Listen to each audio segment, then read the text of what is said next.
Hello friends, मैं CA मोहित पुनेठा आप सबका स्वागत करता हूं आपके अपने चैनल टेक्स गपशप में।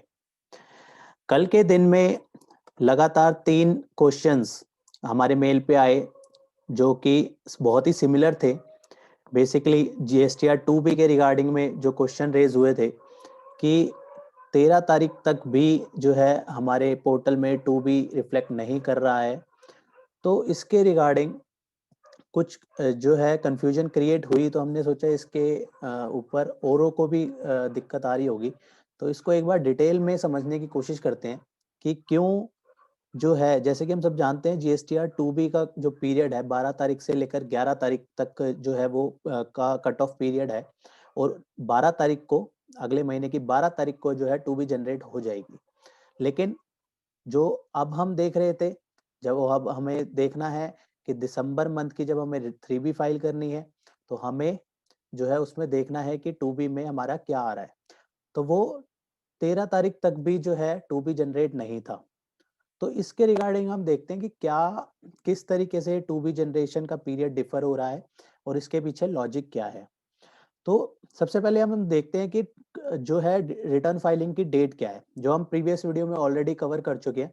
उसको पहले हम हाईलाइट करते हैं, उसके बाद जाके हम इसके ऊपर डिटेल में डिस्कशन करेंगे। तो अब हम इसमें देख रहे हैं कि हमारा जो पीरियड है, तो दिसंबर मंथ की अगर हम बात करें, तो दिसंबर मंथ का जो पीरियड है मंथली की केसेस में वो 11 जनवरी 2021 उसकी ड्यू डेट है जीएसटीआर 1 की। अब हम बात करें अगर अक्टूबर से दिसंबर क्वार्टर की, अक्टूबर 2020 से दिसंबर 2020 क्वार्टर की, उसकी जो ड्यू डेट है जीएसटीआर 1 की 13 जनवरी 2021। इसी वजह से जो है, जो कि पहले क्या होती थी 31 जनवरी 2021। कई केसेस में ये भी देखा गया कि कई क्लाइंट्स अभी भी यही सोच के चल रहे हैं कि जीएसटीआर 1 की डेट 31 तारीख ही रहेगी। तो उसके हिसाब से ही वो सोच रहे हैं कि जो है प्रोफेशनल जो डाटा है वो 20 तारीख के आसपास मांगेंगे और जो है उसको क्वार्टरली वाली जीएसटीआर 1 31 तक फाइल होगी। तो यहाँ पे जो पीरियड है वो 13 तारीख हो चुका है। तो 13 तारीख की वजह से, जैसे कि हमने अभी डिस्कशन करी कि 2B का पीरियड जो कट ऑफ पीरियड रहता है वो 12 तारीख से लेकर 11 तारीख तक रहता है। 12 तारीख को जनरेट हो जाती है। लेकिन इस मंथ में, दिसंबर मंथ की जब हम शो कर रहे हैं, हमें 13 तारीख तक वेट करना पड़ेगा, क्योंकि जब सामने वाला जिसने क्वार्टरली मोड ऑप्ट किया है उसकी ड्यू डेट ही 13 तारीख तक है। वो अपनी 13 तारीख तक जब अपनी फाइल करेगा जीएसटीआर 1, तब वो हमारे पोर्टल में आएगा जीएसटीआर 2B में। तो ये लॉजिक है कि 13 तारीख तक, अब जो मंथ था दिसंबर 20 का जब हम 2B देख रहे हैं, तो हमें 13 तारीख तक वेट करना ही पड़ेगा। 14 तारीख को हम जाके अपना 2B चेक करेंगे, तो वहां पे हमें जो है हमें देखना है कि कौन कौन से हमारे जो है इनवॉइसेस शो कर रहे हैं 2B में और कौन कौन से नहीं शो कर रहे, उसमें एनालिसिस करना है पूरा का पूरा। बाकी जो बात रही, जो क्वार्टर का पहला और दूसरा महीना रहेगा, उस महीने जो कट ऑफ पीरियड रहेगा वो नॉर्मल जो हमारा कट ऑफ पीरियड है उसी के हिसाब से हमारे पोर्टल में रिफ्लेक्ट होना चाहिए। लेकिन अगर हम बात करें दिसंबर 2020 की, वहां पे ड्यू डेट 13 जनवरी 2021 है। हमारे को 13 तारीख के बाद जो है वो पोर्टल में रिफ्लेक्ट करेगा। अब अगर आप चेक करेंगे तो अब आपको वो वैल्यूज वहां पे मिलनी चाहिए, 2B में मिलनी चाहिए। अगर वो वैल्यूज नहीं आ रही, तो हो सकता है सप्लायर ने अभी भी अपनी जीएसटीआर 1 नहीं फाइल करी, हो सकता है जीएसटीएन गलत हो सकता है, कोई भी ये रीजन तो हो सकते हैं। ये तो पहले वाली सिचुएशन है, जीएसटीआर अगर जीएसटीएन गलत डाल दिया, प्लेस ऑफ सप्लाई का इशू है, वो सारे तो ऑलरेडी मैटर्स थे। लेकिन बात है कि अगर उसने टाइमली नहीं फाइल करी अपनी जीएसटीआर 1, तो हमारे 2B में अभी भी नहीं आएगी। अदरवाइज वो 2B अगर उसने टाइमली फाइल कर ली, सप्लायर की अगर क्वार्टरली मोड है, उसने जो है 13 तारीख तक फाइल कर ली अपनी क्वार्टरली रिटर्न जीएसटीआर 1, तो हमारे 2B में आना चाहिए। अगर अब भी नहीं आ रहा, तो अब हम जो है उसको देखना पड़ेगा कि वो क्यों नहीं आ रहा। तो उसके अकॉर्डिंग सप्लायर से कम्युनिकेट करना होगा। और कम्युनिकेट का चैनल अब हम जीएसटी पोर्टल के थ्रू भी कम्युनिकेट कर सकते हैं। हम ऑलरेडी वीडियो में कवर कर चुके हैं किस तरीके से सप्लायर और रेसिपिएंट के बीच में जीएसटी पोर्टल के थ्रू जो है कम्युनिकेशन हो सकता है। अगर आपने वो वीडियो नहीं देखी है, तो आप चैनल पे जो है सर्च करेंगे communication between supplier and recipient, तो वहां पे आपको वो वीडियो मिल जाएगी। उसमें आप देख सकते हैं किस तरीके से पोर्टल की हेल्प से हम कम्युनिकेशन कर सकते हैं। तो अब जो हम मेन मुद्दे पे बात कर रहे थे कि हमारे 2B में जो शो नहीं कर रहा था वो दिसंबर मंथ में 13 तारीख के बाद जो है वो हमें अब शो करने लगेगा। और अब जो हमारे पास टाइम है प्रोफेशनल्स के बाद जो टाइम है वो बेसिकली अगर हम बात करें कैटेगरी ए स्टेट में जो उसको टाइम मिलता है तो 14 तारीख से लेकर 24 तारीख तक का टाइम मिलेगा अपनी 3B फाइल करने के लिए। उसमें उसको एनालाइज भी करना है कौन कौन से उसके 2B में आ रहे हैं, कौन कौन से 2B में नहीं आ रहे। तो वो सारी चीजें एनालाइज करनी पड़ेगी। और 2B में भी ITC available, ITC not available में कौन कौन से आ रहे हैं वो पूरी समरी बनानी पड़ेगी, उसके हिसाब से उसको क्रेडिट क्लेम करना होगा। तो अगर इसको हम ओवरऑल देखें तो हमको बहुत ही ध्यान रखना है इस मंथ में कि कौन कौन से इनवॉइसेस हमारे 2B में आ रहे हैं, कौन कौन से नहीं आ रहे। कैटेगरी ए स्टेट का हमने बात करी तो 14 तारीख से लेकर 24 तारीख तक का अप्रोक्सीमेट टाइम मिलेगा अगर टर्नओवर 5 करोड़ से कम है। और अगर कैटेगरी बी स्टेट में है तो 14 तारीख से लेकर 22 तारीख तक जो है 3B का टाइम मिलेगा, इवेल्युएशन करनी है और 3B फाइल करनी है। और अगर मोर देन 5 करोड़ की टर्नओवर है उस केस में 14 तारीख से लेकर 20 दिसंबर तक का टाइम मिलेगा।